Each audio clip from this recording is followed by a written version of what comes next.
నమస్కారం. శ్రీ చదివే నవలలను విని ఆనందిద్దాం. ఈరోజు మనం అసురుడు నవల 14వ భాగాన్ని విందాం. నేనేమీ జవాబు చెప్పలేదు. ఇంకా తెల్లవారకుండానే ఎక్కడో ఒక కోడి కూసింది. మనం చెయ్యబోతున్న పని సరైనదే అని అనుకుంటాను. పసిపిల్ల గురించే నాకు బాధగా ఉంది. ఆ బ్రాహ్మణ యువతిని చూసినా అలాగే అనిపిస్తోంది. త్వరగా వెళ్ళు భద్ర. వీలైనంత వేగంగా బండి నడుపు. నీ కర్తవ్యం నువ్వు నెరవేర్చు. అనవసరమైన విషయాల గురించి ఆలోచించి నీ మనసు పాడు చేసుకోవద్దు. నీకు అంత తెలివితేటలు లేవు. అన్నీ మాకు వదిలెయ్యి అని ఆయన మరుక్షణం వెనుతిరిగి వెళ్ళిపోయాడు. నేను కొంతసేపు అలాగే వంగి నిలబడ్డాను. నాకు తెలివితేటలు లేవా? నా చేతులకి రక్తం అంటినట్టు అనిపించింది. నిటారుగా నిలబడిన తర్వాత నాకు శక్తిని, మనశ్శాంతిని ఇమ్మని ప్రార్థించాను. నా కర్తవ్యం నేను నిర్వర్తిస్తున్నాను అన్న విషయం నా మనసు స్వీకరించి ఉల్లాసం నన్ను ముంచెత్తేదాకా ఆగాను. కానీ నా మనసులోకి భయం, నా మీద నాకు జాలి, చిరాకు తప్ప ఇంకే భావమూ రాలేదు. ఆ స్థితిలో బండి నడపటానికి పైకి ఎక్కి కూర్చుని ఎదురు చూడసాగాను. ఆమెను వాళ్ళు తీసుకువచ్చేసరికి తూర్పు దిక్కున ఎర్రటి వెలుగు విచ్చుకుంటోంది. ఆమెకి మత్తుమందు తినిపించి 2 మనుషులు మోసుకుని వచ్చారు.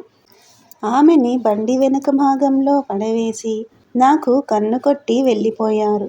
మారీచుడు ఎంతో జాగ్రత్తగా ఒక మూటని చేతుల్లో పట్టుకుని వచ్చాడు. ఆ పసిపాప నుదుటిని చుంబించి నెమ్మదిగా ఆ స్త్రీ పక్కన పడుకోబెట్టాడు. నా కళ్ళని తప్పించుకునేందుకు ప్రయత్నిస్తూ వెనుతిరిగాడు. ఆ పసిపాప తొడమీద నాకు ఒక కన్నీటి చుక్క కనిపించింది. ఆ పాప కొద్దిగా కదిలి నిద్రలో అద్భుతమైన చిరునవ్వు నవ్వి హాయిగా పడుకుంది. నేను ఎద్దులను అదిలించేసరికి ఒక్క ఊపుతో బండి కదిలి అటూ ఇటూ ఊగుతూ ప్రయాణం మొదలుపెట్టింది. నేను ఉరకలెత్తుతున్న నర్మదా నది దగ్గరికి చేరుకునేసరికి సూర్యోదయమై ఆకాశం అరుణకాంతులని అలుముకుంది.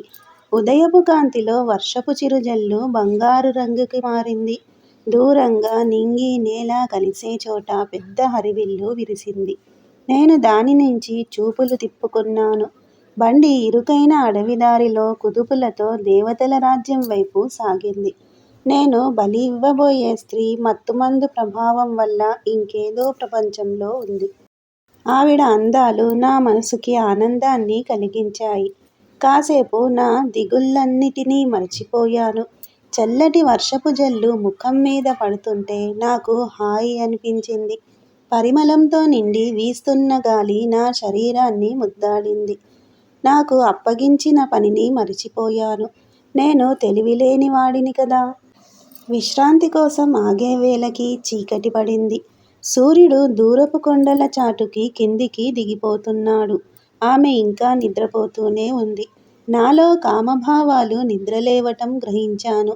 వణుకుతున్న నా చేతిని ఆమె వైపు చాచేసరికి ఆమె పక్కనే పడుకున్న పసిపాప కదిలింది.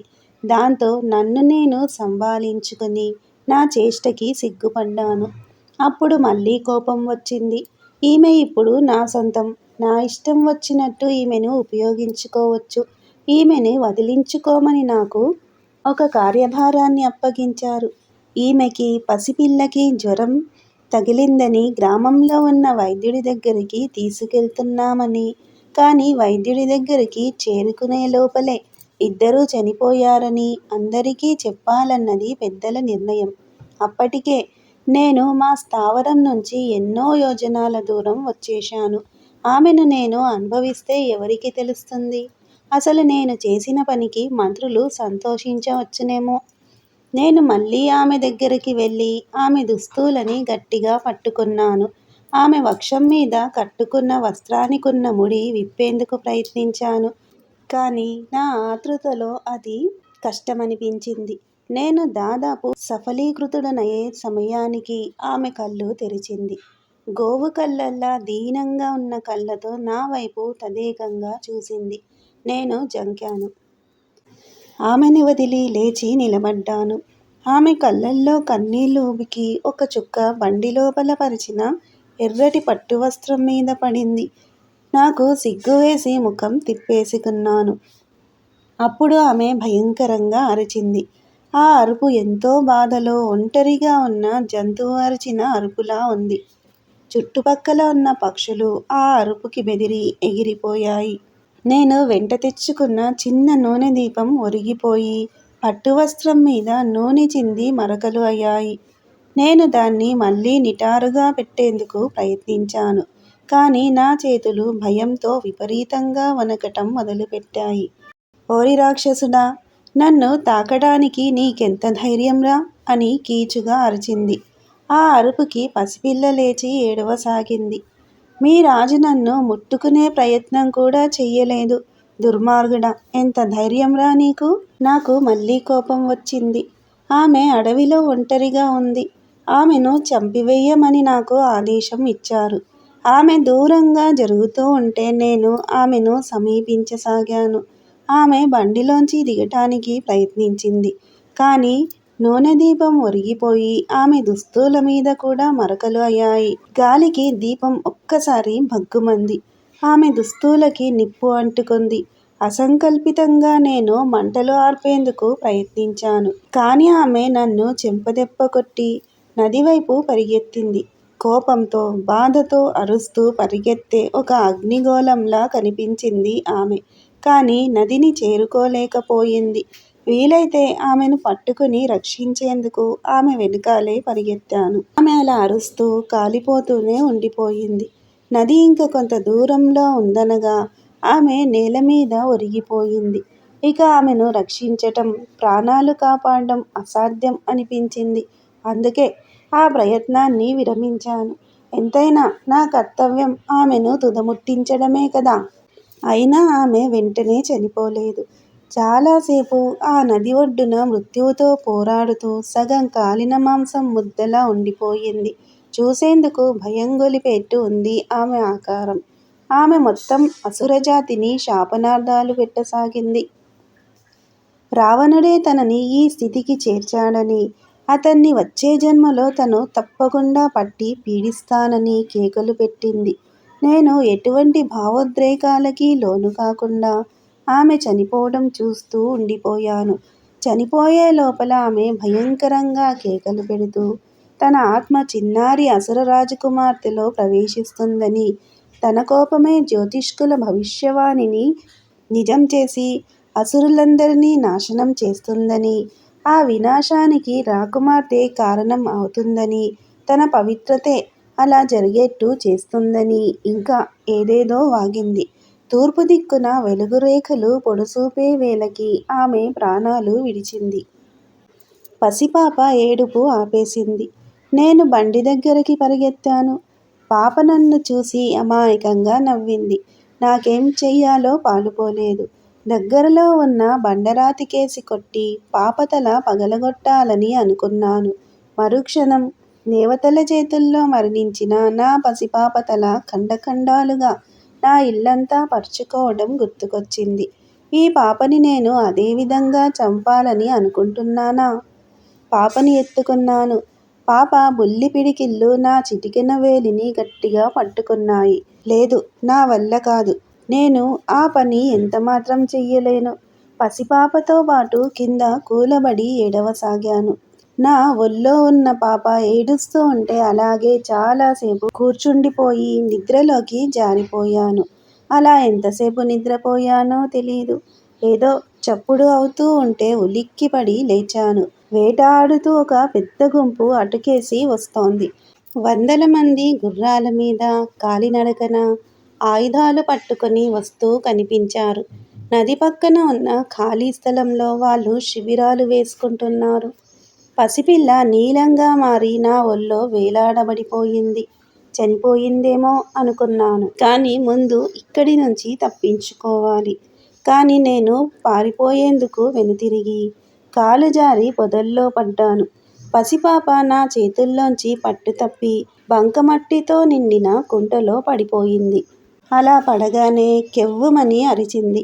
అక్కడ ఉన్న సైనికుల్లో ఒకడు మా వైపు తిరిగి ఇటు చూపిస్తూ మిగతా వారితో ఏదో అనటం కనిపించింది. వెంటనే ఏమయిందో చూసేందుకు వాళ్ళు మా వైపుకి రాసాగారు. వాళ్ళు నన్ను చూసి ఉండరని ఆశిస్తూ అక్కడే ఉన్న పెద్ద మర్రి చెట్టు మీదికి ఎక్కాను. ఆ భటులు పైకి చూడకపోవటం నా అదృష్టం. ఇంకా కొంతమంది సైనికులు ఇటుకేసి రావటం చూశాను. అప్పుడు భయంతో ఎవరో అరవటం నాకు స్పష్టంగా వినపడింది. నది ఒడ్డున కాలిపోయి పడి ఉన్న బ్రాహ్మణ స్త్రీ శవం వాళ్ళకి కనిపించింది. సైనికుల్లో ఒకడు వాళ్ళ ముఖ్య శిబిరం వైపు పరిగెత్తాడు. అందరూ హడావిడి పడడం, పాపని గుంటలోంచి పైకి తీసేందుకు ప్రయత్నించటం చూశాను. అది మరీ లోతైన గుంట కాదు. కానీ పాప నెమ్మది నెమ్మదిగా లోపలికి కూరుకుపోతోంది. తాము కనుక గుంటలోకి దిగితే మరుక్షణం ఆ ఊబిలో పూర్తిగా మునిగిపోతామని ఆ సైనికులకి తెలుసు. పొట్టిగా లావుగా ఉండి ముఖ్యమైన వ్యక్తిలా కనిపించే ఒక ఆయన అక్కడికి రాగానే అందరూ ఆయనకి వంగి నమస్కారం చేసి గాబరాగా మాట్లాడడం ప్రారంభించారు. ఆయన గుంటలోకి తొంగిచూసి తన అనుచరుల్లో ఒకడిని నాగలి తీసుకురమ్మని పంపించాడు.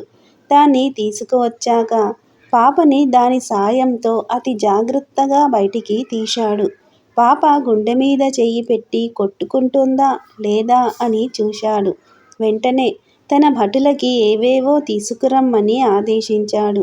వాళ్ళు చెరోవైపుకి వెళ్ళారు. కాసేపటికి పాప మళ్ళీ ఏడవడం ప్రారంభించింది. అందరూ హర్షం వెలిబుచ్చారు. చెట్టుపైన కొమ్మల్లో దాక్కున్న నాకు కూడా ఆనందంగా అరవాలనిపించింది. అక్కడి నుంచే వేదవతికి వాళ్ళు అంత్యక్రియలు జరపటం చూశాను. వాళ్ళు మాట్లాడుకుంటుంటే గొప్ప వ్యక్తిలా కనిపించే ఆయన మిథిలకి రాజని, ఆయన పేరు జనకుడు అని తెలిసింది. ఆ రోజు మధ్యాహ్నం అందరూ తమ రాజు చుట్టూ చేరారు. బ్రాహ్మణ పురోహితులు మంత్రాలు చదువుతూ ఉంటే రాజు వంగి పాపకి తను పెట్టిన పేరును మంత్రస్థాయిలో ఉచ్చరించాడు. అక్కడ ఉన్న వాళ్ళందరూ హర్షధ్వానాలు చేశారు. పాపకి సీత అని పేరు పెట్టారు. సీత అంటే నాగలి చాలు అని అర్థం. వాళ్ళు చేసిన హర్షధ్వానాలు మిన్నుముట్టడం చూసి నాకు చాలా ఆనందం కలిగింది. ఏదో అడవి జంతువుకి ఆహారం కాకుండా ఇక ఆ పాప రాజభవనంలో రాకుమారిలా పెరుగుతుంది. ఆ పాప అదృష్టవంతురాలు. ఆ అదృష్టం జీవితాంతం ఆమెను వెన్నంటే ఉంటుందని ఆశించాను. ఆ పాప నా ప్రభువు కూతురు. లంకారాజ్యపు రాకుమారి. అసురుల రాకుమారి. కానీ శాపాన్ని వెంటపెట్టుకుని పుట్టింది. తన జాతి మృత్యువుకి, నాశనానికి కారణం కాబోతోంది. తర్వాత వాళ్ళ సందడి సద్దుమణిగాక కొంతమంది పూటుగా తాగేశారు. ఇంకొందరు నిద్రలోకి జారుకున్నారు. అప్పుడు నేను చెట్టు మీద నుంచి నెమ్మదిగా కిందికి దిగి శిబిరంలోకి చప్పుడు చెయ్యకుండా ప్రవేశించాను. వంట ఇంటిలోంచి ఆహారం దొంగలించి తిన్నాను. చిందరవందరగా పడి ఉన్న పాత్రల్లో మిగిలిన ద్రాక్షాసారని తాగాను. ఆ తరువాత నాకు రాకుమారిని చూడాలన్న కోరిక బలీయంగా కలిగింది. అన్నిటికన్నా వైభవమైన సౌకర్యాలు ఉన్న శిబిరంలోకి ప్రవేశించాను. మినుకు మినుకుమని వెలుగుతున్న నూనె దీపం వెలుగులో చిన్నారి పాప తెల్లటి పట్టు వస్త్రంలో చుట్టబడి గట్టిగా గురకపెడుతున్న రాజు పక్కన పడుకుని ఉండటం కనిపించింది. ఇంకా దగ్గరగా వెళ్ళి అందమైన ఆ పాప ముఖంలోకి చూశాను. వంగి ఆ పాప బుగ్గ మీద సుతారంగా ముద్దు పెట్టుకున్నాను. బహుశా నా తాగుడు వాసన ఆ పాపకి ఇబ్బంది కలిగించినట్టుంది. ఎందుకంటే వెంటనే బుంగమూతి పెట్టి తాను చనుబాలు తాగుతున్నట్టు పెదవులని కదిలించింది. కొంతసేపు అక్కడే నిలబడి ఆమె బుల్లి చేతులని, కాళ్ళని చూశాను. తరువాత కదల్లేక అయిష్టంగా అక్కడి నుంచి బయటికి వెళ్ళిపోయాను. నా కళ్ళు ధారాపాతంగా వర్షించసాగాయి. భావోద్రేకం వల్ల కాళ్ళు వణకసాగాయి. బయలు ప్రదేశానికి చేరుకున్నాక ఒక్కసారి వెనుదిరిగి చూశాను. నా సొంత కూతురిని వదిలి వెళ్తున్నట్టు అనిపించింది. ఆమె ఆనందంగా ఉండేట్టు చెయ్యమని శివుడిని ప్రార్థించాను. ఆమె అందమైన యువతిగా ఎదిగి దేవతల రాకుమారుడిని పెళ్లాడాలని, అతను ఆమెను జీవితాంతం సంతోషంగా ఉండేట్టు చెయ్యాలని ప్రార్థించాను. ఈ రాజు సాధువులా, పండితుడిలా, తెలివైన వాడిలా ఉన్నాడు. అడవి గుండా అసురుల శిబిరాల వైపు నడుస్తూ ఉంటే ఆ పాపని వెళ్ళి తెచ్చుకోవాలని, నా సంతానంలా పెంచుకోవాలని అనిపించింది.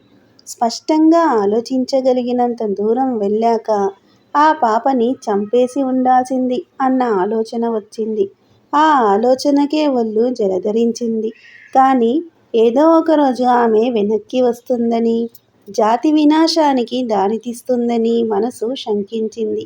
ఆమె తండ్రి దేనికోసమైతే పోరాడాడో దాన్నంతా నాశనం చేసేందుకు ఆమె తన జాతివారి దగ్గరికి వెనక్కి వస్తుందని అనిపించింది. ఆ విషయం నాకెలా తెలిసిందో చెప్పలేను.